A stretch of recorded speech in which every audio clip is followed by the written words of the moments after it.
biasa. Saya hari ini. Tunggu sebentar. Saya lagi bingung. Ini kan tadi pada histeris, tapi kenapa yang histeris yang cowok?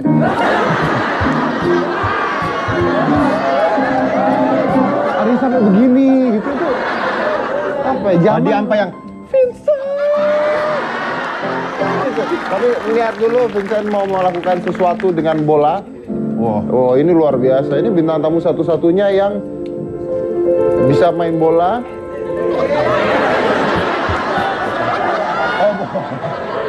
lupa. Kan sepak bola. Kalau ngomongin bola ada yang kepalanya kayak bola soalnya.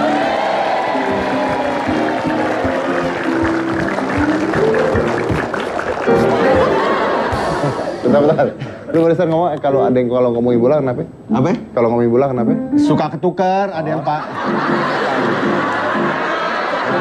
Gua nggak dengar, nggak jelas nggak gimana? Nggak suka ketukar sama bola-bola yang lain gitu. Maksudnya lu mau ngatain gua botak gitu? Wah, kalau bapak kan palanya nggak kayak bola. Lu mau ngatain gua botak? Bapak mah nggak kayak bola, kayak biji karet pak. Jadi lu mau ngatain gua botak? Nggak botak. Banyak lah.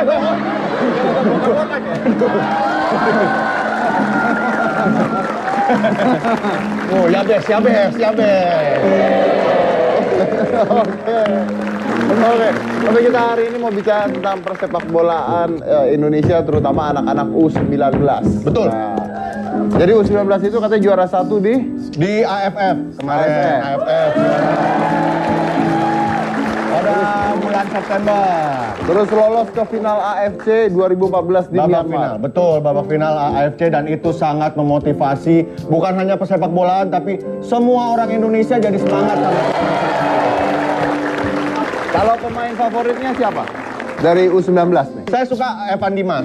Kapten Evan Dimas. Saya juga suka Ilham karena dari Ternate, saya juga dari Ternate. Saya juga suka Raffi. Tuh, cewek-cewek. Ganteng, kipernya tuh ganteng. Raffi yang suka sama tante-tante. Itu Raffi Ahmad. Oh, bukan. Itu Raffi Ahmad. Kira Raffi yang itu. Terus kalau dibandingkan U19 dengan seniornya seperti apa? Kalau dibandingin sama seniornya, yang pasti sih dari segi fisik yang paling ketara gitu. Kalau orang kita ngelihat senior bertanding, babak pertama bagus. Begitu mulai babak kedua, fisik udah mulai menurun. Capek, usia. Nggak usia juga sih, nggak tahu kenapa ya. Mungkin latihan fisiknya ada yang salah.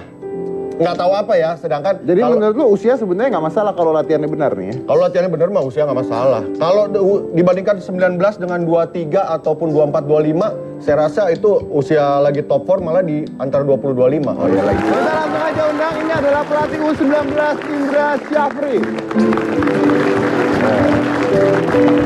Apa kabar Pak? Alhamdulillah. Baik. Oke, silakan Pak di sini Pak, di tengah diapit sama Vincent dan saya Pak. Silakan Pak. Silakan sini Pak. Oke. Pertama kali ini mengucapkan dulu selamat buat Pak Indra yang berhasil melatih U19 sampai membanggakan Indonesia seperti ini ya. Kalau tadi Vincent bilang sebenarnya bukan masalah usia tapi masalah latihannya juga. Nah, setuju nggak tuh Pak? Bener nggak Pak? Nah, jadi kalau mau membentuk suatu tim yang kuat, tentu diawali dari scouting yang benar, pemilihan pemain yang benar. Tim ini kita bentuk 2011 ya, 2011 dimulai dari kualifikasi Piala AFC yang saat itu kita masuk sudah disediakan pemain. Pemain sudah ada. Pemain udah ada nih. Sudah ada dan kita datang dan kita melatih. Apa yang terjadi? Kita gagal total di situ dan tidak lolos ke kualifikasi Piala AFC saat itu. Nah, dari situlah kita melakukan pembenahan. Kita berdiskusi dengan teman-teman apa yang salah. Kita dapat kesimpulan bahwasannya saat itu pemain-pemain yang mengisi tim nasional saat itu adalah sebagian saja dari anak bangsa, belum semua. Nah, setelah itu baru kita lakukan pemilihan pemain ke daerah-daerah dengan kriteria yang kita sudah tentukan dan standar yang sudah juga tentukan. Nah, ada 4 yang kita nilai. 1, tentu skill sepak bolanya. Skill ya, Iya. teknik dan sebagainya. Yang kedua, kemampuan taktikalnya, kecerdasan taktikal mereka. Yang ketiga, kemampuan fisik. Fisik. Yang keempat, mental. Nah, 4 ini yang kita ukur. parameternya ada. Nah, karena kita bercita-cita ingin lolos Piala Dunia, tentu anak yang dipilih standarnya harus standar dunia. Betul. Nah, semua ini kita lakukan. Anak-anak yang ada 35 dari 160 anak yang kita kumpulkan, kita jadikan 35 pemain, dan 35 itulah yang mulai 1 Juli 2013 kemarin kita godok, kita latih selama 3 bulan dan dia turun di AFF. Itu prosesnya. Nah, sampai di AFF pun belum jadi tim yang mapan. Karena apa? Tim kita selama ini tim nasional, minim pertandingan internasional. Makanya AFF itu kemarin itu target yang di luar ekspektasi kami. Kami hanya berharap waktu itu 7 kali pertandingan di AFF itu adalah wadah untuk uji coba. Oh, karena berarti awalnya saja sudah pesimis dong kalau begitu ya? Oh, tidak pesimis, tapi realistis. Realistis. Ya, realistis karena tim ini cuma mendapat 1 kali pertandingan uji coba dengan UEA di Malaysia. Waktu itu skor 0-0. Nah, kita kekurangan jam terbang dalam pertandingan. Makanya di AFF, Mas Dedi lihat sendiri, kita masih tukar ganti posisi, Cari bentuk. cari bentuk. Nah, setelah itu baru di AFC dia menemukan bentuk yang sebenarnya, dan terakhir muncullah permainan Indonesia aslinya di lawan Korea Selatan itu. Oh, oke. Jadi nyari. Sampai ke pelosok benar nggak Pak scoutingnya Pak? Ya itu tadi, ada dua alasan waktu itu. Saya kan orang desa, orang kampung. Sama Pak, tenang aja. Sama, iya betul. Sama ya. Bapak orang kampung, saya orang kampungan Pak kalau saya. Suka gitu. Kita merasa punya kemampuan. Itu waktu saya masih main di PSP Padang, tapi karena tidak ada scouting dari PSSI, potensi-potensi yang ada di daerah itu ya terbuang begitu aja. Apalagi dulu kompetisi kita kan hanya perserikatan yang itu bentuknya turnamen. Nah, yang kedua, yang kualifikasi Piala AFC yang 2011 itu, dengan pemain yang kita lihat semuanya hanya orang-orang Jabodetabek. Saya pikir kalau provinsi dilawankan suatu negara, ya kapan kita mau menang? Berarti kita harus negara besar, kenapa tidak potensi besar itu kita ambil dari gitu? satu negara. Dari untuk satu membentuk negara kita sepak bentuk bola satu tim yang kuat. Indonesia itu. Indonesia. Oh, oke, luar biasa sekali. Jadi akhirnya Pak Indra ini harus ke pelosok-pelosok, tapi konsepnya benar ya, untuk menciptakan sepak bola Indonesia harus dikumpulkan dari seluruh Indonesia untuk jadi itu. Nah, gimana nih cara Pak Indra untuk melatih, mendidik mereka semua sampai berhasil seperti ini? Jangan mana-mana, tetap di Hitam Putih.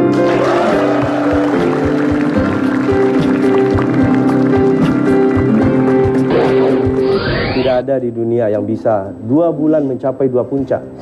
Kalau tidak tangan Tuhan yang bekerja, tidak mungkin itu terjadi. Kalau udah sesakti ini, mudah-mudahan penontonnya nggak tawuran lagi. Amin, Ya. amin, amin.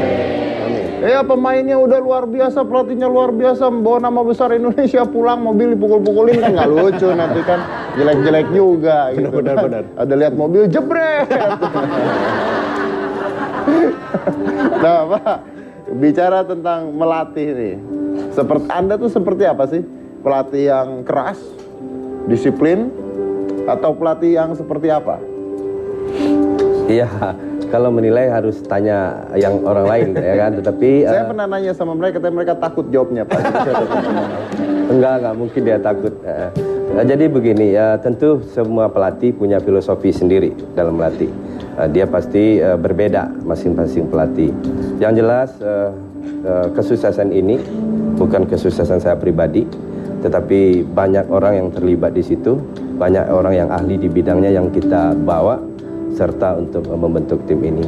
Ini kerjasama tim yang betul-betul kompak, bahkan dengan 3 bulan saja kita sudah kayak anak satu keluarga besar yang saban hari saling mengingatkan, saling mendorong dan saling menyemangati.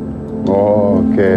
Tapi Dad, yang satu hal yang saya lihat Pak sebagai orang awam yang nonton di TV gitu ya, Pak Indra ini adalah seorang pelatih yang sangat menanamkan rasa bersyukur kepada anak-anaknya. Lihat setiap ngegolin, setiap kemenangan pasti sujud syukur semua. Betul kan Pak? Itu tuh. Sebelum bertanding bahkan semuanya harus cium tangan. Ya Pak ya? semuanya cium tangan sama Pak Indra. Jadi betul-betul menunjukkan rasa hormat baik sama orang lain, pelatih dan juga hormat terhadap lawan. Kali gitu Pak ya, kali. Jadi bulan April kita disuruh presentasi oleh PSSI. Waktu itu masih ada polemik antara Blanco atau Indra Safri. Akhirnya PSSI memberikan kesempatan kepada kita berdua untuk mempresentasikan apa yang akan kita lakukan. Di situ saya bilang, secara garis besar bilang saya melatih tim nasional PSSI bukan membuat atau menjadikan tukang tenang bola, karena tukang tenang bola di Indonesia sudah sangat banyak. Yang saya pingin pemain-pemain yang betul-betul profesional, mumpuni di segi teknis, bisa menjadi idola yang menjadi tauladan.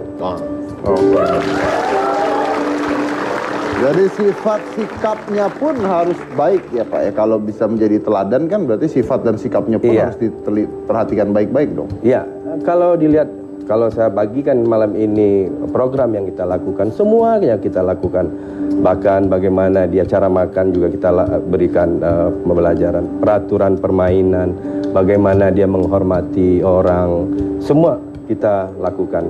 Bahkan saya sendiri ada yang ke gereja, saya ingatkan dia ke gereja, yang muslim ke masjid, semua kita lakukan.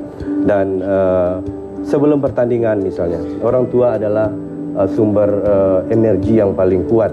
Dan saya selalu 15 menit sebelum kita melakukan doa bersama di depan merah putih, mereka pada telepon orang tua dan ada yang menangis dan dia minta doa supaya kita bisa diberi kemenangan pada pertandingan itu. Apakah menurut Anda hal-hal tersebut itu pengaruh terhadap mereka dan kemenangan ini? Sangat berpengaruh. Kenapa itu? Sangat berpengaruh karena bagaimanapun pintarnya seseorang tanpa diridhoi oleh orang tua dan tanpa ridhoi oleh Tuhan, niscaya tidak akan. Kalau kita bertanya ke ahli-ahli olahraga, tidak ada di dunia yang bisa 2 bulan mencapai 2 puncak. Kalau tidak tangan Tuhan yang bekerja, tidak mungkin itu terjadi.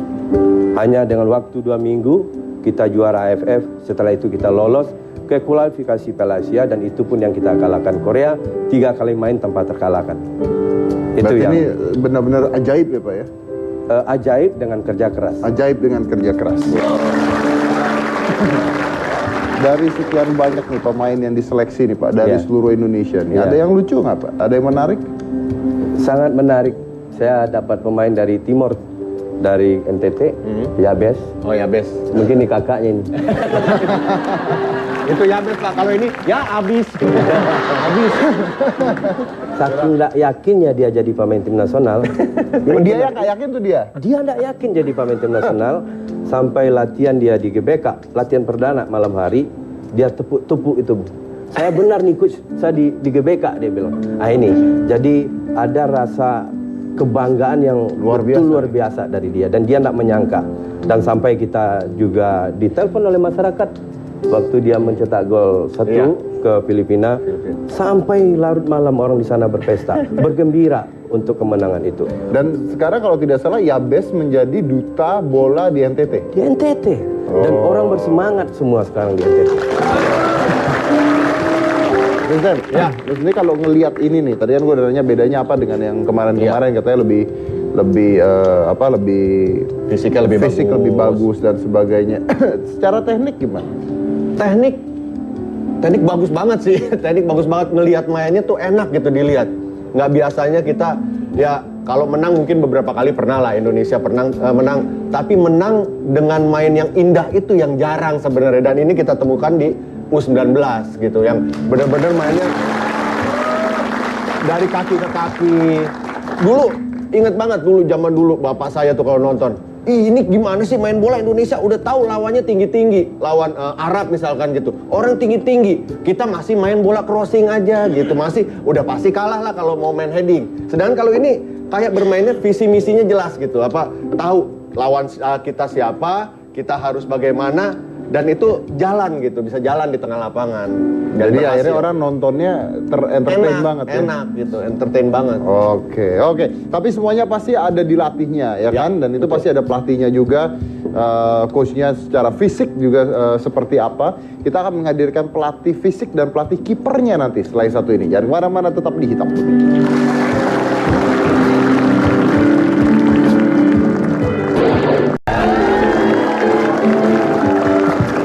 Seperti janji saya, kita langsung aja undang. Ini adalah pelatih fisiknya Nur Sailan dan pelatih kipernya Jarod Supriyadi.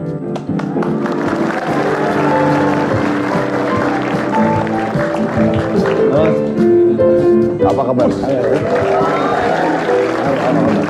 Silakan. Ya. Nah, saya mau tanya nih untuk pelatihnya nih. Pertama, mungkin saya mau menerangkan dulu ke orang-orang penonton yang ada di rumah, mungkin ada yang tahu, ada yang tidak, bahwa saya dengar bahwa mereka memiliki, orang-orang ini memiliki kadar VO2 max-nya, kadar oksigennya itu di atas rata-rata. Nah, mungkin itu apa? Kan banyak yang nggak tahu ya, kadar oksigen manusia tuh di atas rata-rata seperti apa. Itu apa dan pelatihnya gimana, ngetesnya gimana? Nah, Ya begini, sebenarnya bukan kamu. kita itu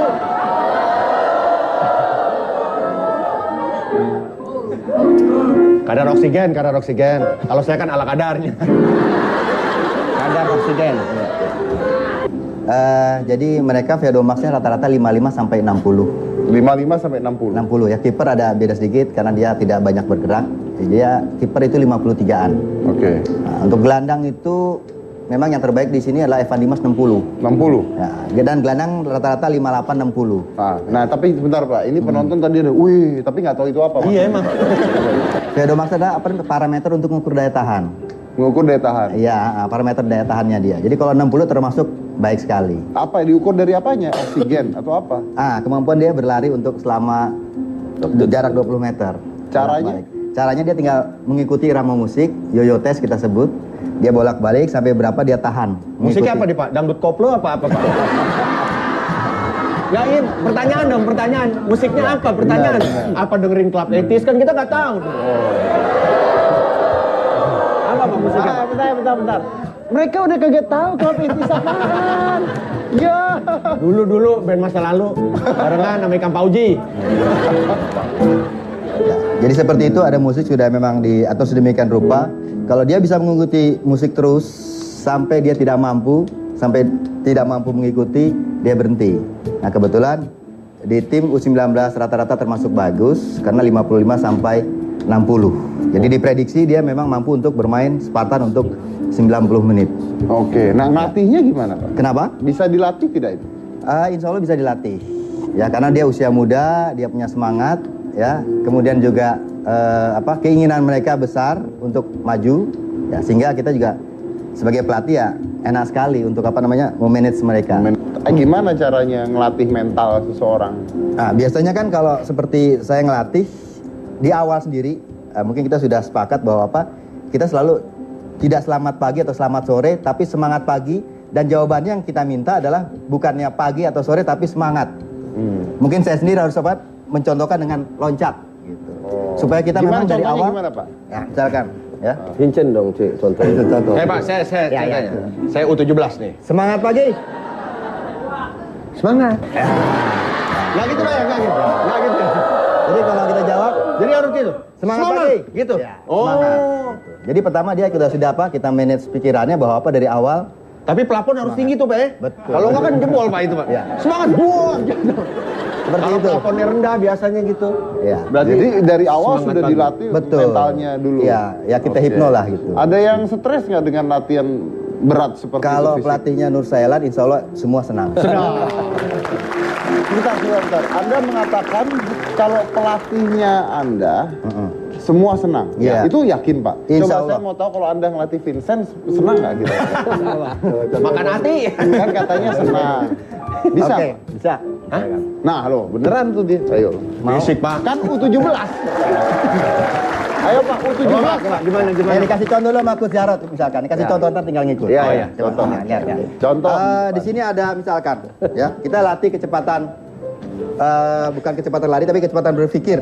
Jadi Kesempatan berpikir ya? Ya. Sebentar Pak, bentar. Ya. Ambil lu udah sembuh belum? Bukan di depan pejarot. Ya. Bisa lihat dulu ya. Oh ya. Ini 1, 2, 3, 4. Oh ya. 1, 2, 3, 4. 1, 2, 3, 4. Sebelah sini adalah kanan, Kanan, sebelah sini kiri. kiri. Kita hanya bergeser aja, tidak jauh-jauh ya. Jadi misalkan, tolong kalau sebut kanan berarti Coach Jarot gesernya ke kiri supaya dia berpikir. Kalau sebut kanan berarti gesernya ke kiri. Ya. Kalau sebut 1 berarti ke 1, 2 ke 2, 3 ke 3, 4 ke 4. Contoh misalkan, ini yang di U19. 1, 3, kiri. 1, 3, kiri. Nah, dia harus ke kanan. Mampus lu. Kalau dia lambat. Ya, seperti itu. Jadi dia Coba. ya. Kita mau lihat kenapa klub etis bubar ya. 1, 2, 3, 4. Ini kanan, ini kiri, tapi oposit berbalik. Ya, kalau disebut kanan berarti harus ke kiri. Oke. Ya. 2, 4, kanan. 2, 4. Ya. Lagi Pak, yang panjang Pak ya. Oke. Ya, sekarang agak tambah ya. Ya. Ya. Kalau perlu nomor Coach Dery telepon. agak sini. Oh ya. ya, saya agak sini. Ya. 3, 4, 2, 1 kiri. 3, 4, 2, 1, kiri. Ya. Lagi, susah. Luar biasa. Ada yang lebih susah lagi nggak? Masih ada. Orang kalau banyak rambutnya otaknya lancar.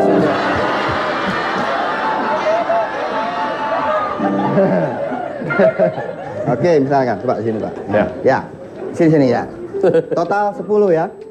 Total 10. Ya. Jadi kalau saya sebut 7 berarti sebut 3, tapi habis sebut 3 kita sambil berlari. Ya. Total 10 ya. Jadi kalau sebut 3 berarti 7 sambil lari. berlari. Tidak 7 tapi diam, tapi Oke. ambil keputusan. Oke. Ya. Di tempat dulu. 11. Kok udah pin 1? Kok 10? Ke 11 berarti min 1 kan? Oh iya. Iya. Kuadrat 26. Susah juga. Dia harus sambil lari Pak. Apa? Harus sambil lari. Sambil lari. Jadi cepat nyebut sambil berlari. Sebut dulu. Wah, itu betul-betul kecepatan berpikir juga, Pak ya. Bagaimana kita Ada pelatihan yang bikin sampai muntah-muntah nggak Pak? Ini nyiksa lo, orangnya nyiksa dia nih. Nyiksa. Kalau saya metodenya adalah fun conditioning. Oh Fun iya. conditioning. Jadi latihan harus yang menyenangkan. Oh. Tapi prinsip keilmuannya harus apa? Masuk. Harus masuk. Iya. Oh iya. Kalau misalnya dia tadi lulus nggak tuh Pak? Masih kurang cepat. Oh ya.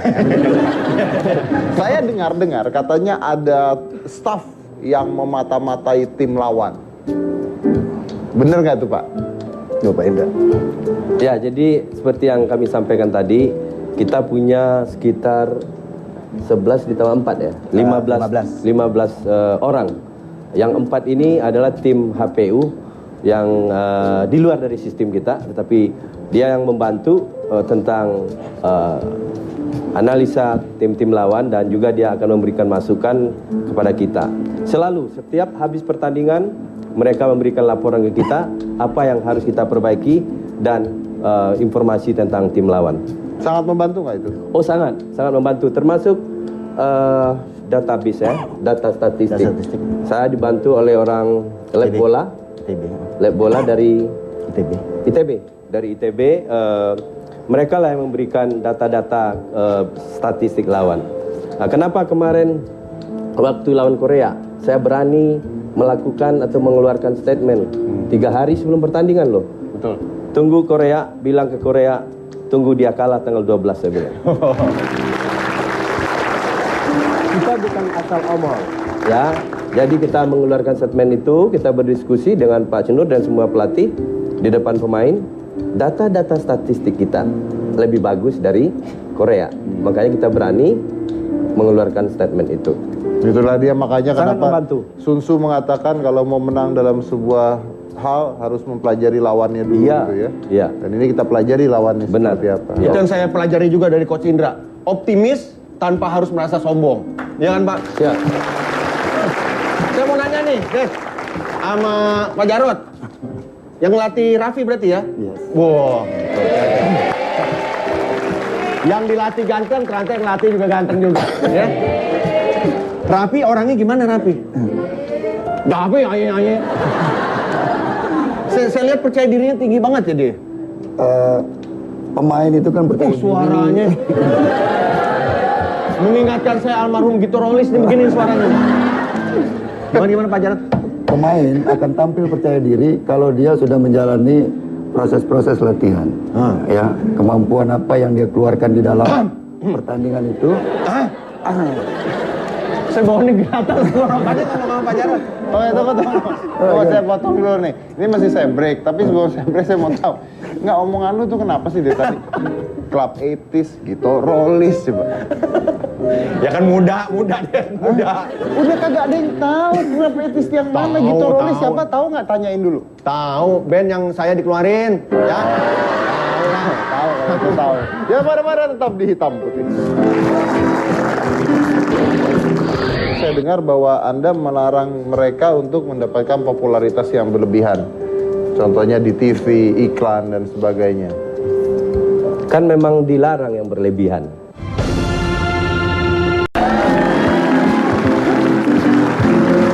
Saya dengar bahwa katanya statistik keahlian para pemain U19 ini sejajar dengan tim-tim di Eropa, Pak. Benar nggak itu, Pak? Itu data ya, data yang diberikan, dan setelah kita bandingkan dengan tim-tim yang elit di Eropa hampir sama. Itu passingnya ya, passing. Tentu ada hal-hal lain datanya yang kita lebih kurang dari mereka.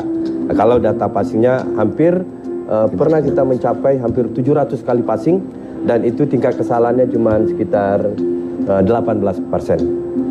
Oke, dan itu sejajar dengan mereka ya? Iya.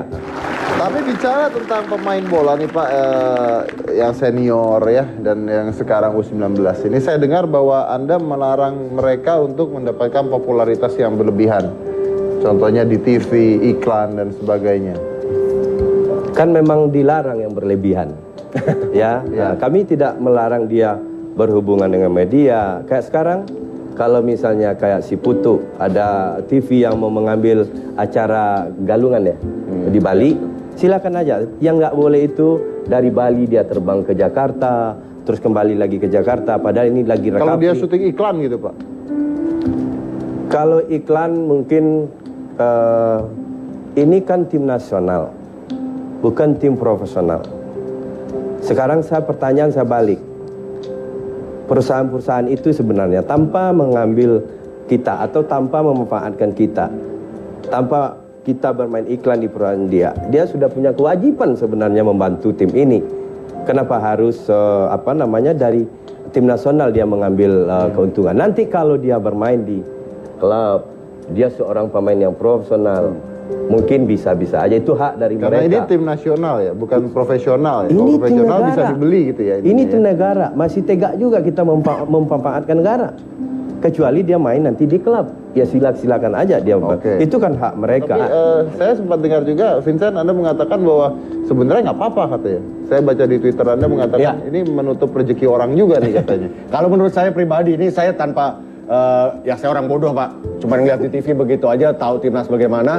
Terus ketika banyak sekali orang jauhkan dari iklan, jauhkan dari ini, pertama saya setuju untuk dijauhkan dari segala macam kepentingan politik. Itu yang terpenting dibandingin iklan, dibandingin kepentingan politik. Satu lagi, jauhkan mereka dari selebritas gitu. Boleh mereka tampil di TV, acara galungan memang mereka merayakan gitu ya, bukan yang Evan Dimas berlibur ke Ancol bersama keluarganya ada di infotainment. Itu saya bukan cuma Evan pemain nasional, orang biasa saya ngeliat gitu, geli ngeliatnya gitu ya. Terus kalau untuk iklan, apa sih? Sinetron oke lah, waktunya banyak jadi kebuang latihan. Tapi kalau iklan memakan waktu 2-3 jam, itu rezekinya dia. Secara psikologis kalau sampai dilarang atau ini betul pasti ada kompensasinya. Kalau saya ngebayangin gini, kan mereka bukan hanya di timnas U19 Pak. Abis internasional mereka balik ke klubnya yang punya klub, yang masih gonjang-ganjing klubnya nggak tahu ya. Balik lagi ke klub, di klubnya mereka latihan pasti nggak sama bapak-bapak, sama timnya mereka gitu, punya pelatih sendiri, punya staffnya, punya teman-teman yang lain. Teman-teman yang lain main iklan, teman-teman yang lain punya acara TV atau apa, punya mobil, dapat rumah. Sementara secara psikologis apa dia nggak ngerasa, gue udah juara AFF gitu, gue membawa Indonesia juara AFF gini-gini, tapi kok gue mau beli ini aja susah ya gitu. Takutnya ada faktor psikologis yang seperti itu, Pak. Gimana, Pak? Iya, saya setuju dengan Mas Vincent. Iklan tidak merusak. Yang merusak itu akibat dari iklan itu dia punya uang, dia kebar, dia narkoba, dia kayak selebriti. Itu yang merusak. Berarti mental, Pak. Mental. Kita daripada banyak energi kita terbuang untuk menjaga itu, dan kita waktu mau pulang, waktu mau berlibur, kita sudah punya komitmen. Tahun ini lebih bagus miskin daripada tidak masuk Piala Dunia. Untuk ke depan mungkin bisa. Tapi tahun ini berikan kami kenyamanan, kesejukan, konsentrasi yang penuh. Hanya 1 tahun kita berkonsentrasi untuk lolos Piala Dunia. Tapi kalau misalnya seperti tadi dibilang rezeki orang, apakah dari pemerintah juga sekarang berbeda dengan seperti dulu? Ya itu tadi.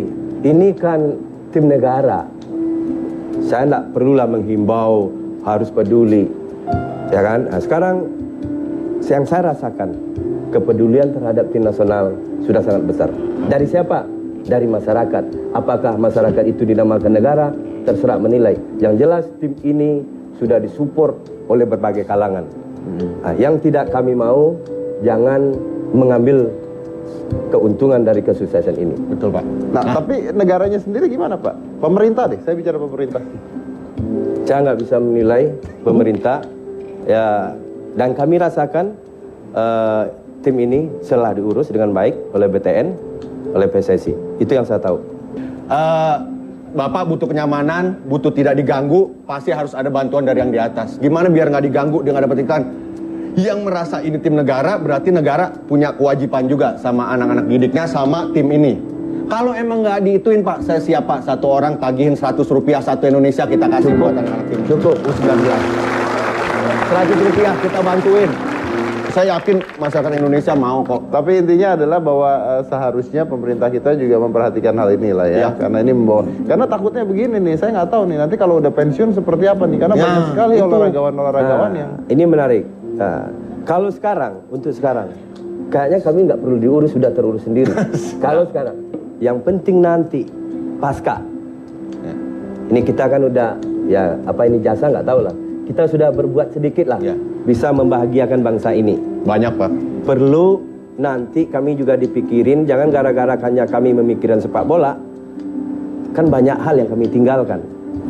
Keluarga kita tinggalkan, semua kita tinggalkan. Kita hanya fokus bagaimana nih suatu saat kita lolos Piala Dunia, orang berteriak se-Indonesianya. Gitu. Amin. Itu yang kita pikirkan. Amin. Nah, disitulah mungkin peran negara.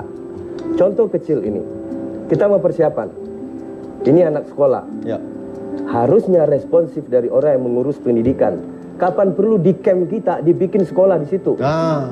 Itu harus respon atau dikirim guru ke situ. Nanti ada ektanas supaya kita bisa konsentrasi dalam menjalani latihan. jadi jangan hanya bangga doang tapi tidak melakukan apa-apa untuk mendukung kebanggaan tersebut ya. Oke, baik. Kita lanjut lagi nanti kalau gitu. Jangan mana-mana, tetap di Kita Pun.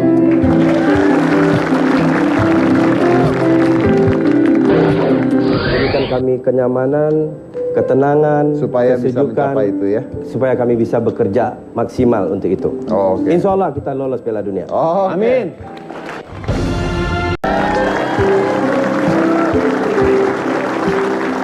Saya mau tahu nih Pak, dengan banyaknya dukungan dari masyarakat Indonesia sendiri, ada nggak sih sebenarnya sosok-sosok tertentu dari siapapun itu ya yang sebenarnya sangat amat mendukung sepak bola ini? Entah dari pemerintah, entah dari siapa, gitu. Tokoh lah mungkin. Untuk saya pribadi. Untuk Anda pribadi atau untuk semua? Silakan. Iya, tentu kalau untuk saya pribadi keluarga ya yang mendukung, dan tetapi ada sosok satu orang yang selalu menasihati saya. Dari tahun 84 beliau masih menteri waktu itu, Bapak Azwar Anas, yang selalu menyemangati saya dan memberikan doa-doa untuk saya. Sampai sekarang? Sampai sekarang. Apa yang biasanya dikatakan? Banyak hal-hal yang beliau katakan, dan bahkan ada doa dari tahun 84 yang ditulis tangan dia.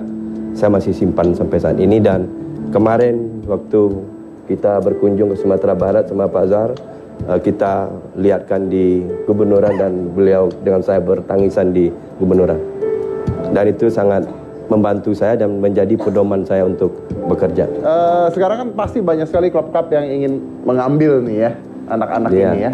Gimana supaya tidak terjadi? Atau biarkan saja, nggak apa-apa? Atau gimana? Ya, ini hampir separuh atau lebih ya, Pak Nur, belum punya klub. Ini yang logikanya kadang-kadang saya jadi ketawa sendiri malam hari. Klub harusnya yang membina pemain. Tuh. Cari pemain di daerah itu atau radius terdekat dari klub itu berada, bina itu pemain di situ. Sumbangkan ke tim nasional. Jangan dibalik. Udah jadi pemain yang sudah jadi diambil untuk klub gitu. Ini yang harus diluruskan. Iya, ya. Pentingkah pemain bermain di klub? Iya. Pentingkah dia berkompetisi? Sangat penting. Nah, saya pribadi, ini pemikiran pribadi dan mungkin akan menjadi pemikiran pengurus juga atau pemain sendiri nanti. Dengan gonjang-ganjingnya kompetisi kita dalam negeri, lebih bagus pemain-pemain yang berkualitas kita itu dititip di tim-tim elit di luar negeri. Dia dengan sendirinya terpacu untuk berprestasi daripada nanti rame-rame anak dilatih di luar negeri. Betul. Makanya saya bukan nak mau berlatih di luar negeri. Urgensinya apa? Hanya untuk gagah-gagahan. Nggak perlu. Negara Indonesia, negara yang aman, nyaman, dan sejuk untuk latihan. Oke, jadi sebenarnya semua memadai nih Pak ya? Sangat memadai di Indonesia. Untuk anak-anak Indonesia yang ingin menjadi pemain bola, gimana tuh caranya Pak? Yang punya cita-cita sekarang menggantikan mereka lah gitu. Iya, tentu main sepak bola saja tidak cukup, ya perlu belajar juga. Makanya kita menghimbau apa yang sudah ada sekarang. Jadikan momentum untuk semuanya. Dan saya melihat kemarin di Kota Padang ada pertandingan kompetisi, dia mencontoh apa yang kita lakukan. Selebrasi setelah anak-anak usia 12 tahun gol, sekarang tidak buka baju lagi, dia sujud. Nah, ini kan ada efek dari keberhasilan kita ini.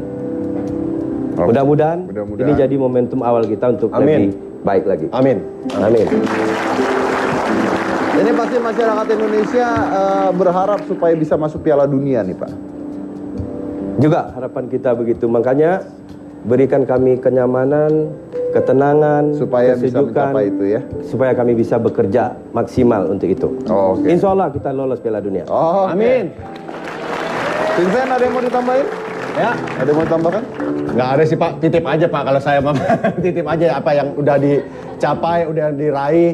Selama ini mainnya bagus.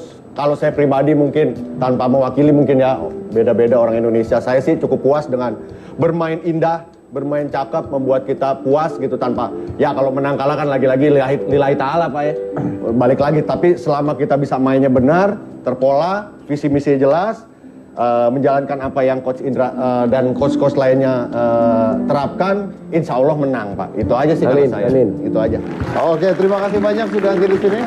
Anda semua, dan mungkin saya belajar satu hal ya dari tadi omongan semua ini. Yang menarik tuh satu, tadi ketika Bapak mengatakan bahwa mereka itu semangat, mereka itu berdoa ya, sujud syukur, telepon orang tua, mentalnya luar biasa, agamanya luar biasa dan sebagainya. Yang ke masjid dia diingatkan, yang mau ke gereja diingatkan dan sebagainya, dan bisa sampai 2 kali menang berturut-turut, itu sebuah keajaiban gitu ya. Dan saya ketika saya bilang tapi berarti menang karena keajaiban nih, terus Anda mengatakan ya tidak juga gitu kan.